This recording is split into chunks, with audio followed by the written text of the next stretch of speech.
Hello, my name is Colin Campbell. I'm with Polygon. You're looking at Civilization 6. It's coming out in October. This is the first time we've really got a chance to look at any gameplay. The trailer was sprung upon us not too long ago. A few weeks ago I was invited down by publisher 2K Games to play the first few rounds of the game, the first few turns. I think it was 30 or 40 turns I played, and I played as the Emperor of China, which you can see here.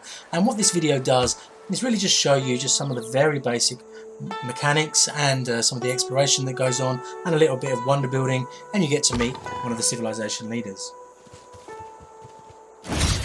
Welcome to the United States of America. If you conduct yourself well, you can consider us friends. As a long-term Civ player, one of the things that I'm always interested about is the AI opponents that you come across. Here's Teddy Roosevelt. I spoke to the developers and they assure me that the enemies are much more coherent this time. They don't do things that seem to be quite so crazy. We understand their motivations right from the beginning of the game, and we get to understand them better as the game goes on. Let's hope that's true.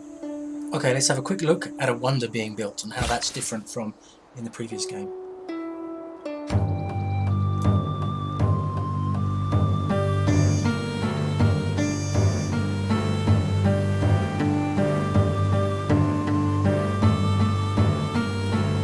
Very pretty, as you can see. One of the big differences with this game from any previous Civ game is that the improvements that you make to your city, the buildings that you build, or some of which in the wonders, are built outside the grounds of the city, so that you're using the hexes in the countryside around, the ones that you've earned or bought, in order to develop your city. You're creating neighborhoods outside the city, and this has a huge effect on the way that the game is played in terms of trying to build cities that are going to give you the best bang for your buck.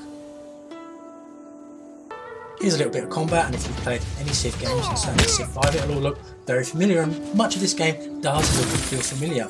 This is certainly an evolution. One of the big differences, as I've said before, is that movement out of the town, but also they've tweaked the combat. There are certain combat units that can be stuck to, glued to other combat units, so you've got more than one unit on a hex at the same time, but in this early part of the game that didn't really show itself. Here we see some workers being used, and the use of workers is also very different from Civ 5. Anyway, this is just the amount of B-roll that was released by 2K Games. You can find out a lot more about the game by reading my feature on Polygon.